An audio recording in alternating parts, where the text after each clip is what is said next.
Introducirnos a la Biblia es una de las más fascinantes experiencias que el ser humano puede llegar a tener. Que el creador de este magnífico e impresionante universo de miles de millones de galaxias y estrellas haya puesto su mirada en usted y en mí es un privilegio que no siempre valoramos. Modestamente, a través de Entre Biblias, deseamos motivarle a usted a acudir a este libro sorprendente y maravilloso. Allí encontramos de dónde venimos y hacia dónde vamos. Aquí es donde Dios nos habla, habiendo hablado muchas veces y a través de los tiempos, de muchas maneras. Hoy nos habla a través de su Hijo Jesucristo y su palabra bendita. Por eso leer y escuchar la palabra debe convertirse en el deseo más grande que cada hijo de Dios debería anhelar. Póngase cómodo, prepárese. Ya viene nuestro segundo programa de Entre Biblias. Bienvenidos.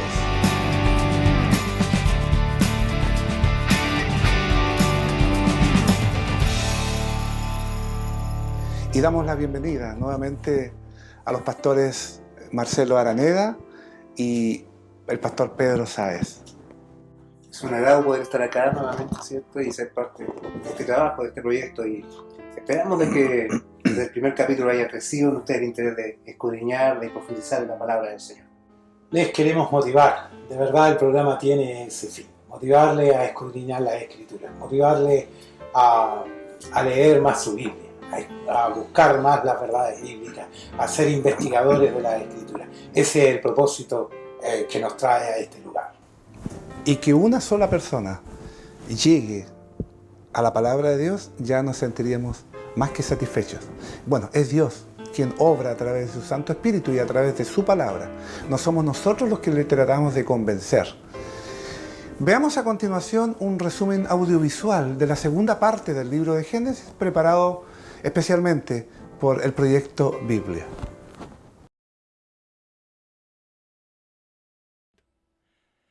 Estamos yendo a través del libro de Génesis, el cual está compuesto de dos partes principales. La primera parte comienza en el jardín, en donde vemos a la humanidad caer en una espiral descendente hacia la autodestrucción. Termina en la Torre de Babel, donde una humanidad rebelde es dispersada por Dios. Luego, la segunda parte de Génesis hace un acercamiento y se concentra en una sola familia. Y justo en el medio está una historia que une a las dos partes de Génesis y nos ayuda a entender de qué se trata todo el libro. Cuéntame, ¿cómo llegamos de la Torre de Babel a esta historia justo en medio?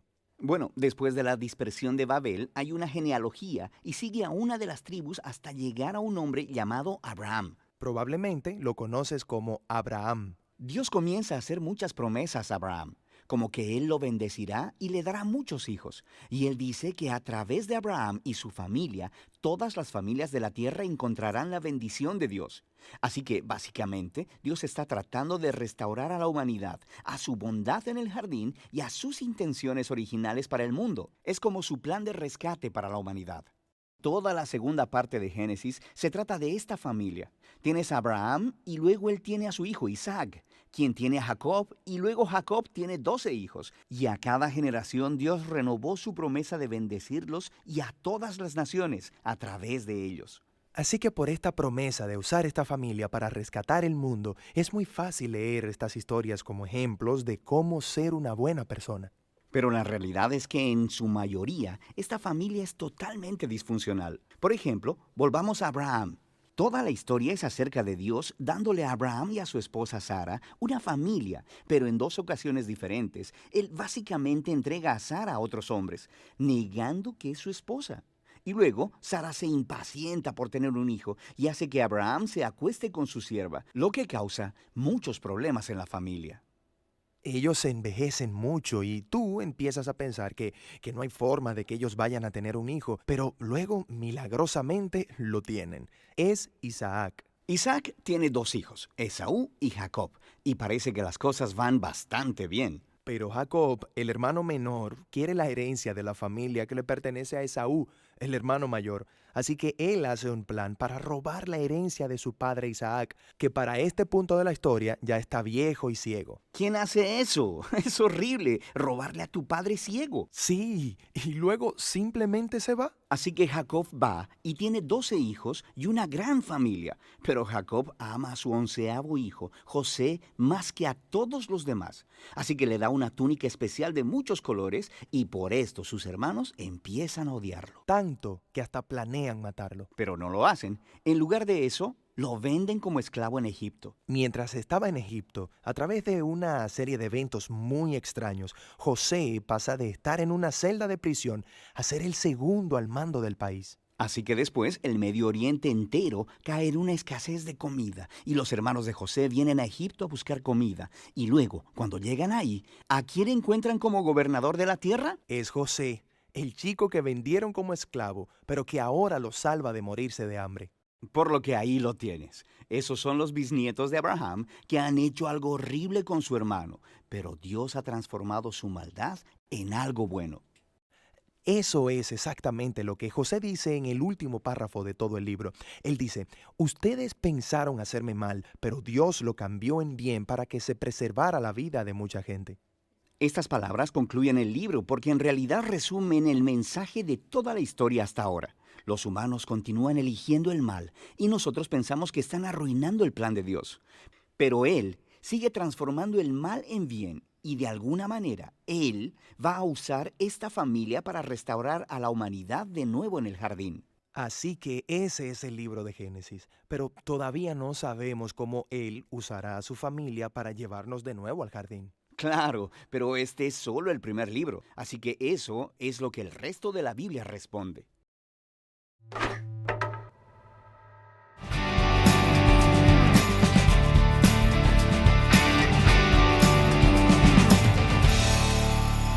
Bienvenidos a Entre Biblias. Y ya comenzamos a transitar el capítulo 4 de Génesis. Y allí encontramos a Caín y Abel, ambos ofreciendo ofrenda a Dios.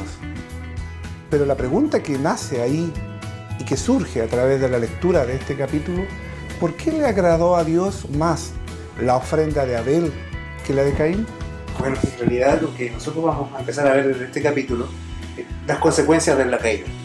Vamos a empezar a ser testigos de cómo la maldad y sus consecuencias se están tornando en algo que quizá Adán y Eva nunca dimensionaron, y van a experimentarlo ellos de la manera más dolorosa que alguien pudiese haberlo experimentado en su propia familia. Vemos a Caín y Abel presentando sus ofrendas delante de Dios. No existe una regla religiosa para decir esto es lo que se puede ofrendar y esto no, porque todavía, cierto, la ley no ha sido entregada. Pero sí nosotros podemos determinar lo siguiente: ¿por qué Dios escogió y determinó que una ofrenda era agradable y otra no? La realidad es que aquí hay un principio espiritual muy potente. Es de que Dios nunca separa la ofrenda del corazón del que ofrenda. La ofrenda y el oferente son ambos escudriñados por Dios. Dice la palabra del Señor de que Él, cierto, miró las ofrendas. Esto significa una mirada inspeccionadora, una mirada que está escrutando. Y se da cuenta de que hay algo que Él determina, cierto, su beneplácito hacia una y no hacia la otra. Y que quizás no la encontramos la respuesta inmediatamente en el Génesis, sino que está en el Nuevo Testamento. Por ejemplo, en Hebreos 11:4, que dice: por la fe Abel ofreció a Dios más excelente sacrificio que Caín, por lo cual alcanzó testimonio de que era justo, dando Dios testimonio de sus ofrendas, y muertos aún habla por ella. Eso es cierto sobre Abel. Sobre Caín, 1 de Juan capítulo 3, verso 12, dice: no como Caín, que era del maligno y mató a su hermano. ¿Y por qué causa le mató? Porque sus obras eran malas y la de sus hermanos justas. O sea, ¿cuál es el problema acá? ¿Por qué Dios escogió la ofrenda de Abel y no la de Caín? Porque en el corazón de Caín había una intención equivocada, una motivación errada. En él había un celo, en él había un odio, ¿cierto? Que estaba ahí a flor de piel. Lo vemos inmediatamente después que Dios rechaza su ofrenda, su rostro decayó. Esto no significa que cayó en depresión, él se enfureció y él le advirtió inmediatamente: hay un peligro inminente aquí. El pecado está a la puerta, te acecha. Es como un animal agazapado, una fiera que en cualquier momento salta sobre ti. Y lo vemos, cierto, que aunque Dios le advierte a Caín, Caín consuma el pecado que estaba en su mente, en su corazón, y él mata a su hermano. En realidad, ¿por qué Dios tomó una ofrenda y no la otra? Porque, como lo decíamos al principio, Dios nunca ve la ofrenda aparte del oferente. Ese problema está en el corazón. más que en el bien material que se coloca delante de Dios. Y vio el corazón. Exactamente, Dios vio el corazón allí de Caín. Y sin duda vemos, lamentablemente, las consecuencias del pecado en su expresión más terrible y trágica. Aquí vemos algo que siempre nos preguntan muchas personas que entran a conocer la Biblia. ¿Con quiénes se casaron? Caín y Abel. Porque es cierto, la Biblia dice, bueno, Adán y Eva tuvieron estos hijos, Caín y Abel. Claro. Como que pareciera que eran los únicos dos hijos. Entonces, la pregunta que surge naturalmente es, bueno, si estaba Caín y Abel, ¿con quiénes se casaron? A ver, hay que dejar claro una cosa. Cuando sucede el hecho de Caín y Abel, no se nombran a los demás no porque no existieran, sino porque no juegan un rol fundamental en el hecho mismo de ofrecer la ofrenda. Así es. Aquí vino Caín y Abel, pero había más, Claro. sin duda. Adán y Eva habían tenido más hijos. Los demás simplemente no son nombrados, no es que no existan. Ahora, Caín y Abel se casaron con sus hermanas. En aquel tiempo era muy lógico, muy obvio, no era nada malo, no era nada que transgrediera ninguna ley. No. Se casaron con sus hermanos porque ellos tenían que procrearse y eran los que estaban ahí. Es una respuesta muy lógica. Aunque algunos le buscan tratando de polemizar con ella, Claro. pero no es tanto para entrar en Claro. polémica, sino simplemente decir, con sus hermanos, así de simple, con sus hermanas se casaron. ¿Y a quién se refiere, ya entrando a Génesis capítulo 6, a quién se refiere el que se hayan, dice, unido o casado los hijos de Dios con los hijos de los hombres? Y hayan, dice, engendrado varones de renombre. Así es. Bueno, este es un pasaje bastante especial, porque sin duda da para muchas especulaciones. ¿Quiénes son los hijos de Dios? ¿Qué particularidad hay en ellos? Bueno, hay, como le digo, bueno, hay posturas diferentes. Hombres muy respetables que defienden una y otros que defienden otra, los varones de Dios que entienden la escritura y que las enseñan. En lo particular, yo creo de que el texto, a la hora de interpretar la Biblia, uno tiene un rey que gobierna la interpretación. ¿Cuál es ese contexto? Si yo me reviso el contexto me muestra que inmediatamente en este capítulo 6 el Señor está hablando acerca de los descendientes de Adán, los cuales, cierto, se diferencian de los descendientes de Caín. Por lo tanto, Dios lo que está mostrando es que Él está definiendo un grupo de hombres de entre los cuales Él va a mantener, cierto, la promesa viva. Cuando yo veo el capítulo 6 y aplico la regla del contexto, lo que puedo entender es de que esos hijos de Dios, ¿cierto?, son los descendientes de Set, descendientes de Adán, la simiente, ¿cierto?, que Dios estaba guardando para la consumación del pacto de redención, y que, ¿cierto?, ellos escogieron a mujeres de los hijos de los hombres o de la línea, ¿cierto?, de Caín, y que lamentablemente ocuparon los criterios propios del Génesis 3, ¿cierto?, de la caída. ¿Cuál fue el Génesis? ¿Por qué ellos escogieron a estas mujeres? Porque eran bellas. O sea, las intenciones de unirse a estas mujeres fue simplemente una cuestión de lujuria, de lascivia, de un deseo desenfrenado. Y los hijos que nacieron, ¿cierto?, estos gigantes de renombre, se entiende como, o sea, se puede entender como gente quizás con una genética mutada, especie de mutante, hombre sobredesarrollado, pero también, ¿cierto?, estos gigantes se entienden como hombres muy violentos. Y si usted sigue revisando el mismo contexto, se va a dar cuenta de que una de las causas por las cuales Dios determinó el juicio que está por venir en este mismo capítulo es la violencia creciente que está allá. Hombres muy valientes, dice, hombres muy violentos. Sin duda usted va más atrás y se encuentra con Lamec, ¿cierto?, el primer polígamo y sin duda un hombre que exacerbó la violencia, que glorificó la violencia, la muerte, la masacre, la matanza, y vemos nosotros de que esos caracteres, ¿cierto?, se están ahora potenciando más por causa de que hubieron hombres que no estuvieron fieles a lo que Dios, ¿cierto?, determinó. Y eso, al fin y al cabo, multiplicó la maldad. Exactamente, nosotros vemos de que en el Génesis 6 Dios siempre llega al punto que dice la maldad ya ha llegado hasta su misma presencia. Pero halló gracia, dice, en Noé. Así es. Noé halló gracia ante los ojos de Dios. Pero cuando decimos que Dios puso su mirada en Noé, ¿podemos llegar a pensar que vio algo bueno en Noé como para salvarlo? No. El término gracia tiene que ver con Un favor un don inmerecido. inmerecido. Así es. Cuando dice que que Noé halló gracia ante los ojos de Dios no fue porque Noé tuviera algo bueno, porque él fuera diferente a los demás, no. Como bien decía el pastor Pedro, la maldad se había multiplicado, el corazón de todo hombre, incluyendo Noé, era de tendencia al mal. De continuo al mal. Claro, de continuo al mal. Entonces Noé no era distinto a los de su generación, no era diferente, era también un hombre que había sido afectado y heredaba el pecado y tenía tendencia a la maldad. Su corazón era similar al de muchos de su generación. Lo que pasa es que Dios lo miró con gracia. Así es. Dios tuvo misericordia de él, no porque fuera bueno ni mejor que los demás, sino porque a Dios le plació elegir a Noé. Es como en el día de hoy, lo que ocurre en el día de hoy. Justamente. Dios nos llama por gracia, Así no es. por cosas que nosotros merezcamos. Sí, ninguno de nosotros está porque merezca sea más bueno que otros, Sí. sino que es porque hemos hallado gracia ante los ojos de Dios, como Noé halló gracia Sí. ante los ojos de Y Dios. Dios mandó, dice a Noé, entonces a construir un arca. Así es. ¿Qué características tenía esta arca? Bueno, el texto bíblico, ¿cierto?, nos va mostrando de que en un momento Dios se arrepintió de haber creado al hombre. Ahora, este arrepentimiento no es como el arrepentimiento humano. Sí. Es importante, ¿cierto?, hacer esta aclaración porque quiere decir que Dios quizás en algún momento dice, oh, ¿para qué has hecho el hombre? Me equivoqué. Me equivoqué. Claro. No, pero no es eso, es Claro. un antropomorfismo, es como Claro. atribuirle a Dios o darle a Dios para que nosotros podamos entender características propias del hombre. Claro. Lo que estamos viendo acá es un gran dolor en el corazón, un profundo dolor por causa del pecado. Entonces, ¿qué hace él? Llama a Noé y le manda a construir un arca. El texto dice de que esta arca tiene unas medidas particulares. Si yo me voy a Génesis capítulo 6 del verso 14 al 16, ¿cierto? Dice de que él me mandó a hacer un arca de madera de gofre, dice, harás aposentos en el arca y la calapatearás con brea por dentro y por fuera. Y de esta manera harás de 300 codos la longitud del arca, de 50 codos su anchura y de 30 codos su altura. Una ventana harás al arca y la acabarás a un codo de elevación por la parte de arriba y pondrás la puerta del arca a un lado y la harás piso bajo, segundo y tercero. Ahora, estas medidas más o menos si uno la aplica al contexto actual, a nuestro sistema métrico, puede ser que el arca en realidad no es un barco como vemos nosotros a veces, un bote con proa y popa, es simplemente una especie de cajón. Claro. Un cajón, ¿cierto? Una especie de baúl que tiene que flotar sobre el agua, que tiene que elevarse, en la medida que el agua se va elevando, tiene que elevarse. Como una cuadra y media de largo Mira, aproximadamente.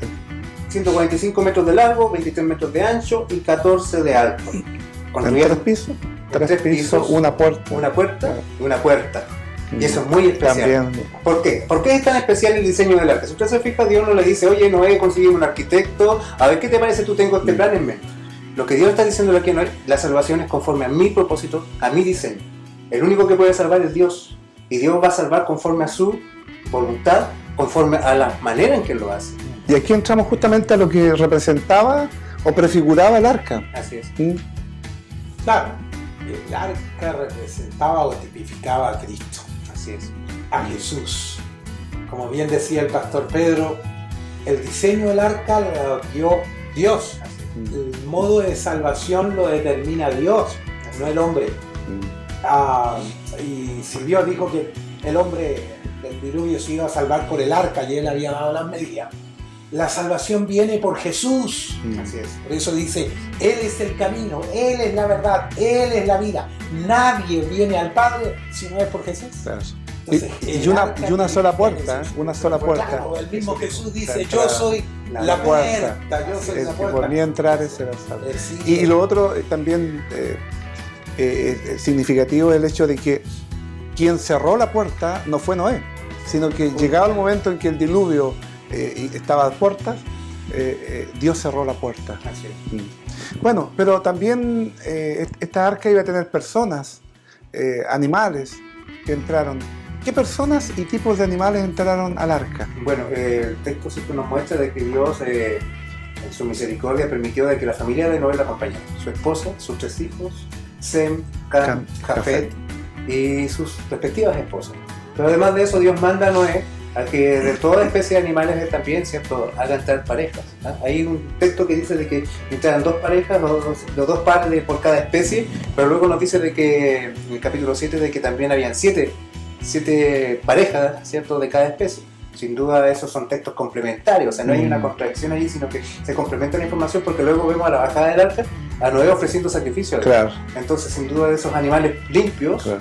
y Dios, o sea, Noé, Que era más necesario. que iban a ser necesarios por causa del sacrificio, entran más. Ahora, Noé en ese momento no tenía la noción de lo que era un animal puro o impuro. Esa es una acotación que hace el autor, Moisés, Claro. ¿cierto? Pero sin duda, bueno, Dios tiene una provisión para conservar su creación. Él quiere encaminar esta creación que está bajo maldición, que está a punto de ser arruinada, a una nueva creación. Y Dios ya tiene los medios, y Dios ya dispuso de que esa creación también tendría que experimentar esta redención que Dios estaba dando a través de la vida. Sí. ¿Este diluvio fue local o fue universal? Porque también hay mucha discusión con respecto a eso. ¿Se centró el diluvio en esa zona específica o en realidad el diluvio estuvo presente en todo el planeta? Mire, yo no me voy a extender en la respuesta porque quiero que la gente también escudriñe las escrituras y averigüe. Pero sí voy a decir que el diluvio fue universal. Fue universal y no fue local. De ello hay pruebas arqueológicas de que en muchos lugares del mundo, en altas montañas y en diversos lugares del planeta, hay residuos de que estuvieron bajo el agua. Por lo tanto, eso nos va demostrando arqueológicamente de que el diluvio fue universal. Ahora, otra cosa, que en la historia de los pueblos ancestrales, de los diferentes pueblos ancestrales, hay relatos acerca del diluvio. Todos los pueblos ancestrales tienen en sus escritos antiguos, en sus registros, ya sea pintura y cosas de esas, relatado el diluvio. Por lo tanto, eso también nos da evidencia de que el diluvio fue universal y no fue local. Sí. Pero, y ahí aparece el arco iris. No es que por primera vez haya aparecido. Pero ¿qué representa el arco iris después de acabado el diluvio? Ya tiene una connotación muy particular. Nosotros dijimos al principio, hablamos acerca del pacto de oro. O sea, Dios siempre se ha relacionado con el hombre a través del pacto. De un pacto que va teniendo diferentes connotaciones a través de la historia, pero que al final, ¿cierto?, es una muestra de cómo Dios trata con el hombre y gobierna todas las cosas. El arco iris, ¿cierto?, según Génesis 9, de 12 a 13, dice que lo siguiente: esta es la señal del pacto que yo establezco entre mí y vosotros, y todo ser viviente que está con vosotros por siglos perpetuos. Mi arco he puesto en las nubes, la cual será por señal del pacto entre mí y la tierra. Entonces el arco iris es justamente ese sacramento, esa señal visible del pacto que Dios celebró. Bajó Noé del arca con su familia y Dios le dio nuevas reglas para esta nueva creación que estaban empezando a vivir. Dios establece, ¿cierto?, una forma en que iba a tratarse la humanidad entre ellos. Dios también determinó la cantidad de años que iba a vivir el hombre. Dios autorizó al hombre, ¿cierto?, ahora a comer carne. ¿Se fijan? Sí. Y Dios también prometió de que nunca más destruiría a la humanidad con un diluvio. Sí. Y para que quedara certeza de aquello, Dios coloca ese arco en las nubes. Y si usted se fija, el sacramento, la señal y sello de los pactos, tiene la intención, ¿cierto?, de exteriorizar un pacto. Sí. Y en este sentido, esta señal puede ser tanto para el hombre como para los que están allí presentes en ese contrato. Pero si nosotros nos damos cuenta, este arco tiene la intención de Dios recordarse a sí mismo este compromiso que Él tiene. ¿Qué nos muestra esto? Una gracia que traspasa más allá, ¿cierto?, de los méritos del hombre, que va más allá, es la voluntad de Dios. Dios que quiere hacer el pacto, es Dios que se determina a no destruir la humanidad por un diluvio, ¿cierto? Sin duda, el hombre va a seguir pecando, el hombre va a seguir cayendo y merece el juicio. Pero Dios dijo, no, esta forma, ¿cierto?, como yo destruí al mundo aquí, no lo volveré a hacer, porque yo determino no hacerlo. Es un pacto de gracia común, donde son bendecidos desde el cocodrilo hasta el hombre. Claro. Es un pacto, ¿cierto?, que regula la naturaleza y que sin duda hasta hoy día nosotros podemos decir esos beneficios de ese pacto no nos alcanzan a nosotros. Sí. Bueno, ponemos fin al primer bloque de este segundo programa, Entre Biblias, y vamos ahora a continuación a la lectura de la Biblia, y en un par de minutos volvemos con el segundo bloque de Partiendo por Génesis capítulo 11. Génesis capítulo 4. Conoció Adán a su mujer Eva, la cual concibió y dio a luz a Caín, y dijo: por voluntad de Jehová he adquirido varón. Después dio a luz a su hermano Abel, y Abel fue pastor de ovejas, y Caín fue labrador de la tierra. Y aconteció andando el tiempo, que Caín trajo del fruto de la tierra una ofrenda a Jehová. Y Abel trajo también de los primogénitos de sus ovejas, de lo más gordo de ellas. Y miró Jehová con agrado a Abel y a su ofrenda, pero no miró con agrado a Caín y a la ofrenda suya. Y se ensañó Caín en gran manera y decayó su semblante. Entonces Jehová dijo a Caín: ¿Por qué te has ensañado y por qué ha decaído tu semblante? Si bien hicieres, ¿no serás enaltecido? Y si no hicieres bien, el pecado está a la puerta. Con todo esto, a ti será su deseo, y tú te enseñorearás de él. Y dijo Caín a su hermano Abel: Salgamos al campo. Y aconteció que estando ellos en el campo, Caín se levantó contra su hermano Abel y lo mató. Y Jehová dijo a Caín: ¿Dónde está Abel tu hermano? Y él respondió: No sé. ¿Soy yo acaso guarda de mi hermano? Y él le dijo: ¿Qué has hecho? La voz de la sangre de tu hermano clama a mí desde la tierra. Ahora pues, maldito seas tú de la tierra, que abrió su boca para recibir de tu mano la sangre de tu hermano. Cuando labres la tierra, no te volverá a dar su fuerza, errante y extranjero serás en la tierra. Y dijo Caín a Jehová: Grande es mi castigo para ser soportado. He aquí me echas hoy de la tierra, y de tu presencia me esconderé, y seré errante extranjero en la tierra. Y sucederá que cualquiera que me hallare me matará. Y le respondió Jehová: Ciertamente cualquiera que matare a Caín, 7 veces será castigado.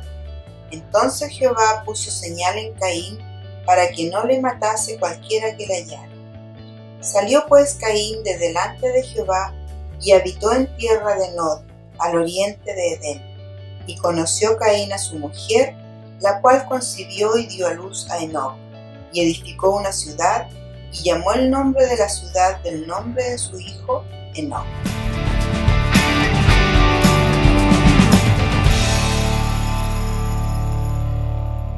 Entre Biblias, volvemos con el segundo bloque. En el primer bloque comentábamos de Génesis capítulo 4 al capítulo 10. Ahora continuamos con Génesis capítulo 11. Y en ese tiempo se hablaba, dice, una sola lengua o idioma. ¿Qué pregunta? ¿Cuál era esa lengua o idioma? ¿Cuál era esa lengua? La verdad es que uno quisiera tener una respuesta así, decir, este es el idioma Claro. que se hablaba. Pero la verdad que no hay indicio. Ay, sí. No hay ningún indicio de cuál sería el idioma que se hablaba antes de la Torre de Babel. No hay nada. ¿no? Entonces diríamos que quedó en el anonimato. No se sabe qué idioma era o qué lenguaje hablaban todos los seres humanos. Lo que sí dice es que todos hablaban una misma lengua. Sí, sí, sí. O sea, todos hablaban una misma lengua. ¿Qué idioma hablaban? No sé, si hubiera un argentino aquí diría que hablaban che, ¿no? Nosotros diríamos tal vez hablaban chileno. Sí, yo he escuchado que es en hebreo, ¿no? Claro. Pero al fin y Sí, claro. al cabo Sí. no es relevante. No es relevante Sí, cuál sí. era. El asunto Sí. era que hablaban todos una misma lengua. Así es. Sí, pero eso nos da el pie inicial para después ver, ¿no es cierto?, que la situación cambió. Sí. ¿Y qué llevó a estos hombres a construir esta torre de Babel? Bueno, el pacto que Dios hizo con Noé implicaba de que el hombre nuevamente tenía que poblar la tierra, tenía que esparcirse. Pero nosotros vemos de que la intención de los hombres que quieren construir el arca es justamente rebelarse contra ese mandamiento. Si nosotros revisamos acá, lo que ellos tenían era un deseo desenfrenado por emanciparse de Dios, por desobedecer la orden de Dios de poblar la tierra. Ellos querían hacerse a sí mismos un nombre, ¿cierto? Querían hacerse a sí mismos un nombre y construir una torre que llegara hasta el cielo. Y en cierta forma para que eso sirviera de referencia en caso de que Dios venga, ¿cierto? Y nos esparza. Eso significa esto que nosotros vemos el mismo patrón, ¿cierto? Que vemos en Génesis 3. El hombre queriendo tener el control de la historia, el hombre queriendo tener el control de su propia vida. Y es un reflejo de lo que ocurre hoy día. Exactamente, el hombre todavía está con el mismo truco, el mismo viejo truco de Satanás, ¿cierto? Metido en su cabeza, querer ser como Dios, querer, ¿cierto?, desligarse de Dios, establecer su propia religión, ¿cierto? Y usar todos los medios tecnológicos que ellos tenían. Fíjense ustedes que ellos no construyen con mortero, ellos lo hacen con asfalto. Sí. ¿Qué es eso? Cambian los elementos. Exacto, es un desarrollo tecnológico. Sí. Pero a pesar de que tenían todo el desarrollo tecnológico, que tenían la capacidad de organizarse, que tenían la capacidad de sacar adelante grandes proyectos, hombres muy inteligentes sin duda, pero están en contra del plan de Dios. Y al final Dios dice que Él descendió Y ellos querían una torre que llegara hasta el cielo. ¿Y qué dice Dios? Dice, bueno, tremenda torre, pero aún así yo tengo que descender. O sea, Dios está haciendo... No era tan tremenda No como era como esto. ellos pensaban. Esto me recuerda a mí al Titanic, Sí. cuando Sí. también la soberbia del hombre le hizo exclamar diciendo, este barco ni Dios siquiera lo hunde. Y bueno, en su primer viaje se hundió. Entonces también vemos la antítesis con Pentecostés, que fue lo inverso de Babel. Claro. Ahí había una verdadera unidad espiritual en el pueblo de Dios.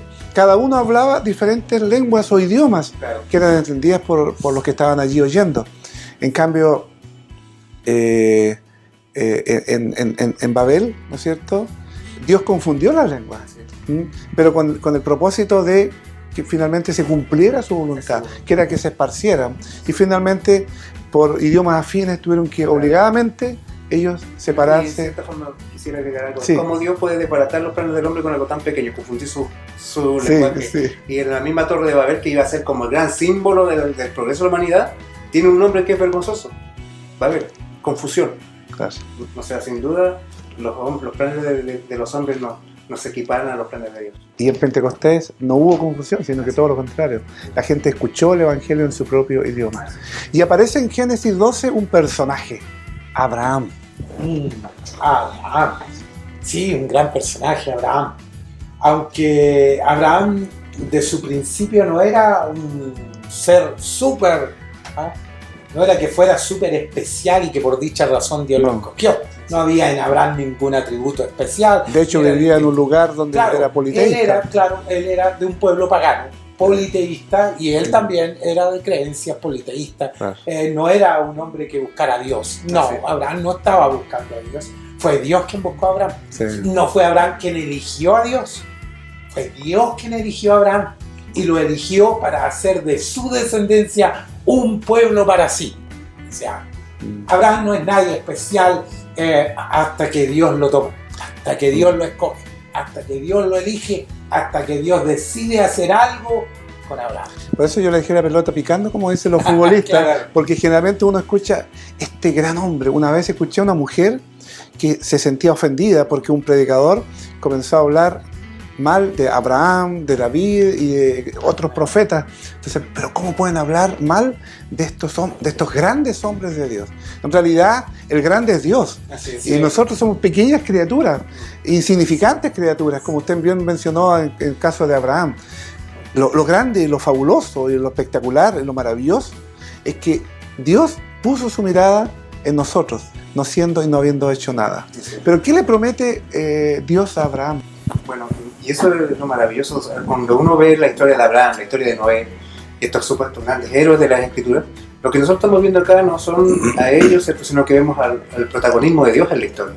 El gran protagonista de todo lo que estamos viendo acá es Dios. Y por lo mismo, ¿cierto?, el llamamiento de Abraham es una nueva evidencia desde el protagonismo de Dios en la historia. Dios le promete a Abraham, en Génesis capítulo 12, del verso 1 al 3, lo siguiente, dice: vete de tu tierra y de tu parentela y de la casa de tu padre, la tierra que te mostraré, y haré de ti una nación grande, y te bendeciré, y engrandeceré tu nombre, y serás bendición. Bendeciré a los que te bendijeren, y a los que te maldijeren maldeciré, y serán benditas en ti todas las familias de la tierra. Si ustedes se dan cuenta, si uno sintetiza esta bendición, podemos dividirla en tres partes. Dios le está prometiendo una descendencia, Dios le está prometiendo una tierra, Dios le está prometiendo una bendición. Ahora aquí hay un pequeño pero. ¿Cuál es el pero? De que la esposa de Abraham es estéril. Y Dios está diciendo: haré de ti una nación grande. Sin duda acá Dios está mostrándole a Abraham la trascendencia de lo que Él quiere hacer con él. Es tan grande lo que Dios quiere hacer con él que requiere solamente del poder de Dios para que se pueda concretar. Y sin duda la bendición final es de que en Él serían benditas todas las naciones de la tierra. O sea, ¿de qué está hablando? Y eso nos incluye a nosotros. Exactamente, y uno encuentra justamente esto consumado o explicado, puede llegar a entenderlo en el libro de Gálatas, capítulo 3, cuando Pablo explica de que la simiente es Cristo, y todos los que están en Cristo son descendientes de Abraham, y por lo tanto la bendición nos alcanzó en Cristo. ¿Ya? Ahora, volvamos un poquito atrás. ¿Qué es lo que querían hacer los hombres en Babel? Querían hacerse un nombre. Pero aquí, ¿cierto?, Dios le está diciendo a Abraham: mira, yo me encargaré de hacerte a ti un gran nombre. No se trata de lo que tú puedes hacer por ti mismo. El hombre depende de Dios. No es el campeón que llevas dentro. No, todo lo contrario, claro. No existen grandes No, hombres de Dios. no. Existen hombres pequeños Sí, en la mano de un Dios es grande. así. Justo. Bueno, Génesis 13 habla de Abraham y Lot cuando se separan. Luego el 14, Abraham liberta a Lot y Melquisedec bendice a Abraham. En el capítulo 15, Dios promete a Abraham un hijo. Y llegamos al capítulo 16. Sarai le entrega a Abraham su sierva Agar para tener un hijo, ¿no es cierto? Ya Sara pensaba que no podía tener hijos porque ya era avanzada en edad, era estéril, y le pasa a su sierva Agar, y de ahí nace Ismael. ¿Sería la génesis del conflicto entre árabes y judíos? Me pregunto. Mire, aquí hay algo muy, muy cierto. Cada vez que el hombre intenta hacer las cosas a su manera, Crea un tiene conflicto. consecuencias. Crea un conflicto que no solamente es de momento, sino que trasciende en el tiempo. Así es. Ese es un gran problema. Y aquí fue esa duda de Sara, ese dejarse influenciar por la duda de Sara de Abraham, que lo llevó a tomar estas decisiones, ¿no? de Hacer las cosas a su de manera. hacer las cosas a su manera. Ayudarle a Dios. Ayudarle a Dios y dejar de lado el propósito de Dios para crear su propio propósito. Y eso llevó a que naciese Ismael y de la descendencia de Ismael, que es interesante porque Dios tiene misericordia de Ismael, ¿no? Sí. La gracia de Dios de nuevo. A pesar del error humano, la intervención divina, la gracia de Dios se extiende a Ismael, a quien Dios salva ahí en el desierto junto a su madre Agar y le da la posibilidad de multiplicarse. Claro, el tiempo trajo el conflicto árabe. Los ismaelitas, ¿no es cierto?, son los árabes, los palestinos. Claro. Y bueno, después viene el hijo de Abraham con Sara, ¿no es cierto?, que son los descendientes judíos. Bueno, ya al final de nuestro segundo programa, como pasa el tiempo, ¿Cierto? hagamos un breve resumen y aplicaciones de estos importantes capítulos de Génesis. Pastor Marcelo. Volvemos a decir lo mismo. Dios interviniendo todo. Dios obrando en su soberana voluntad. Y el hombre sigue en su tosudez. Versus lo que el hombre hace. El hombre queriendo hacer las cosas de su manera. El hombre queriendo construir y creando su propio medio de salvación. Y Dios insistiendo en su plan al corazón del hombre. Ahí está, presente. Dios, su buena voluntad para los hombres que siguen resistiéndole, pero Dios les sigue amando. Pastor Pedro. Sí. Del Génesis, del 1 al 11, nosotros vemos el desarrollo de la historia de la humanidad en global. En el capítulo 12 vemos cómo ya la historia empieza a hacerse más específica, relacionada con una familia. Nosotros terminamos en Génesis 11 con un gran desastre, la Torre de Babel, pero comenzamos en Génesis 12 con Dios interviniendo nuevamente en la historia, llamando a un hombre pagano para que a través de él, ¿cierto?, y del pacto que Dios está haciendo con él, ¿cierto?, sean benditas todas las naciones de la tierra. Sin duda, lo que nosotros estamos viendo acá es cómo Dios es fiel, cómo Dios nunca pierde el control de la situación. Y vamos a ver, hermanos, algo que está presente a través de toda la Escritura y que sin duda se hace mucho más evidente al contar del capítulo 12, el pacto de Dios. Sí. Este Dios, ¿cierto?, que hace un compromiso, que lo ratifica, ¿cierto?, y que se determinó a concluirlo, a consumarlo de todas maneras. Y que es al final el hilo conductor de toda la revelación. Sin duda, un gran misterio, pero que hasta hoy nosotros somos beneficiados por aquella intención de Dios. Amén. Amén. Bueno, llegando al final de nuestro segundo programa, Entre Biblias, nos queda recordarles que el objetivo de este programa es motivarle a leerla y a estudiar la palabra de Dios. Si usted no tiene una Biblia, consígase una Biblia, compre una Biblia. O si no tiene esa posibilidad, puede acceder a través de internet. Hay Biblias en línea en la cual usted puede leerlas. A través de su teléfono, a lo mejor si no tiene esa posibilidad, puede descargar alguna app donde puede leer la Biblia. Lo importante es que usted vaya empapándose de las palabras de Dios. Estas traerán bendición a su vida. La palabra de Dios no vuelve a él vacía. Y si Dios quiere, nos encontramos la próxima semana con la continuación y finalización de este edificante libro de Génesis en Entre Biblias. Saludos cordiales.